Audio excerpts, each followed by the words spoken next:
الشيطان الرجيم بسم الله الرحمن الرحيم الحمد لله رب العالمين الرحمن الرحيم مالك يوم الدين إياك نعبد وإياك نستعين اهدنا الصراط المستقيم صراط الذين أنعمت عليهم غير المغضوب عليهم ولا الضالين اللهم صل على سيدنا محمد الفاتح لما أغلق والخاتم لما سبق ناصر بالحق والهدى المستقيم ولا الحق من الدار العظيم ورضي الله عن أصحاب رسول الله صلى الله عليه وسلم ولا حول ولا قوة إلا بالله العظيم يا همة الشيخ دانا بمقدري وتعظيم بنظرة تاتنا بالزبر. Donc nous continuons notre livre qui va pas tarder à s'achever, Inch'Allah. Il reste encore deux séances, Inch'Allah. Donc j'ouvre juste une petite parenthèse pour vous dire que le mois de Shaban, ce n'est pas un mois sacré, mais c'est un mois béni. Parce que le prophète sallallahu alayhi wa sallam, Sayyida Aïcha disait que le prophète sallallahu alayhi wa sallam jeûnait pratiquement tout le mois de Shaban. Donc c'est pour s'entraîner au Ramadan qui viendra plus tard, Inch'Allah, après ce mois de Shaban là. Donc c'est un mois très important. Donc on se prépare, Inch'Allah, au mois de Ramadan qui est un mois très important, qui est un des piliers de l'islam. Donc préparez-vous en conséquence pour avoir de bons comportements, aussi pour renouer contact avec le Coran, Inch'Allah Rabbi. Donc c'est un mois de Coran qui est le mois de Inna anzalna fi laylatil qadr ma adraka ma laylatul qadr laylatul qadr khayrun min alfi shahr. Durant ce mois-là de Ramadan, il y a le mois il y a le jour de la nuit de Laylatul Qadr, la nuit du destin, donc qui est meilleur que 1000 mois. Donc si tu veux savoir c'est quel jour, le jour de Laylatul Qadr, consacre-toi toutes tes nuits en prière, Inch'Allah. Même si ce n'est pas toute la nuit, mais par exemple un tiers ou bien 2 tiers de la nuit en tarawih et en prière, Inch'Allah. Dans ce cas-là, tu auras, Inch'Allah, Rabbi, la nuit du destin, Inch'Allah. Donc c'est un mois aussi qu'il faut lire beaucoup de Coran, Inch'Allah, Rabbi. Et Cheikh Ibrahim Niass, il a dit que pendant le mois de Ramadan, parler aux disciples de Cheikh Ahmed Tidiane Chérif et de la Tariqa. Donc c'est pour ça que, Inch'Allah, Rabbi, au mois de Ramadan, on va prendre le livre Guide du disciple Tidiane, Inch'Allah, pour faire l'exégèse, Inch'Allah, pour que les gens connaissent davantage leur tariqa et connaissent davantage aussi tous les secrets qui se trouvent dans la tariqa et tous les oraisons qu'on fait au niveau de notre tariqa, Inch'Allah. Donc Cheikh Ibrahim dit kullu hilsin baytin wa ghtizil kullu wara la tastatib aqwalna wala amra. Et une attitude casanière, soit retirée du monde, ne trompe personne de bonne parole et ne sois pas un imposteur. Il a dit que sois toujours casanière.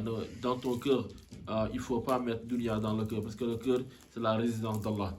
Donc il faut mettre Allah dans le cœur et que le dunya reste dans juste les mains. C'est pour ça que Cheikh Ibrahim Niass, il disait qu'Allah nous donne beaucoup de tout ce dunya-là, mais qui reste dans les mains, qui ne pénètre pas le cœur.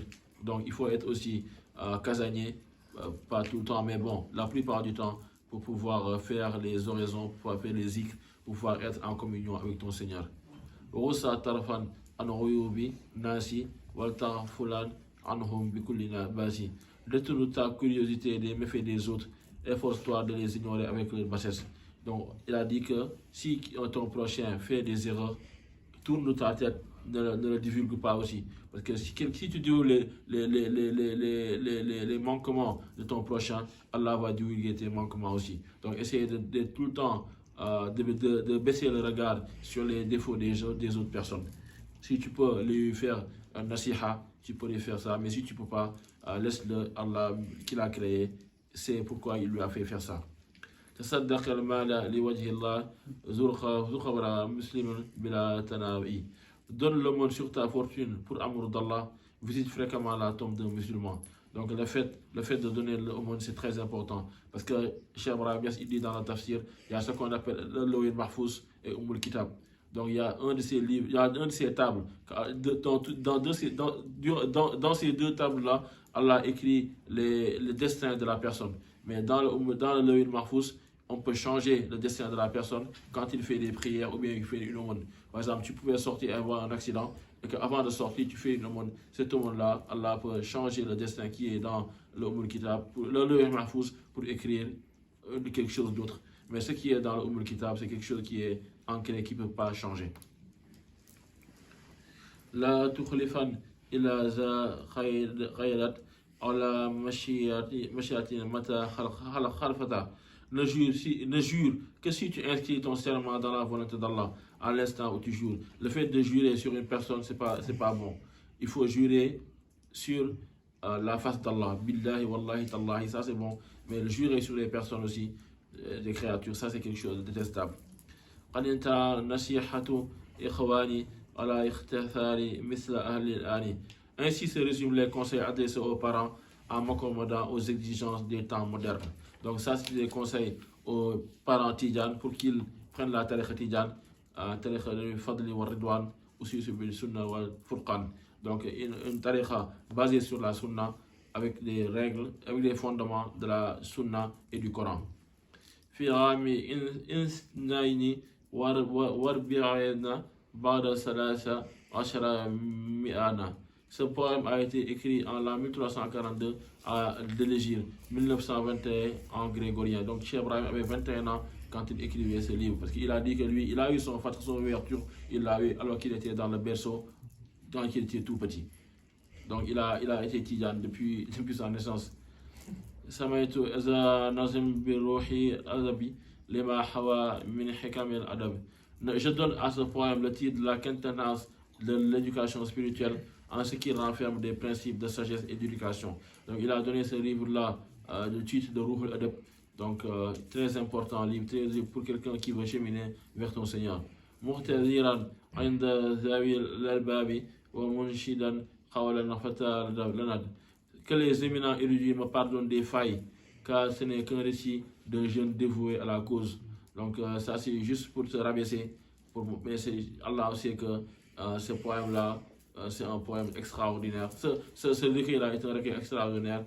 Il ne l'a pas retouché jusqu'à la fin de sa vie, pour montrer donc ce qu'il avait, la connaissance qu'il avait au début de son soulouk, et à la fin de son soulouk aussi, ça n'a pas changé. Walil Bani Ihda Aishra Bain Sana.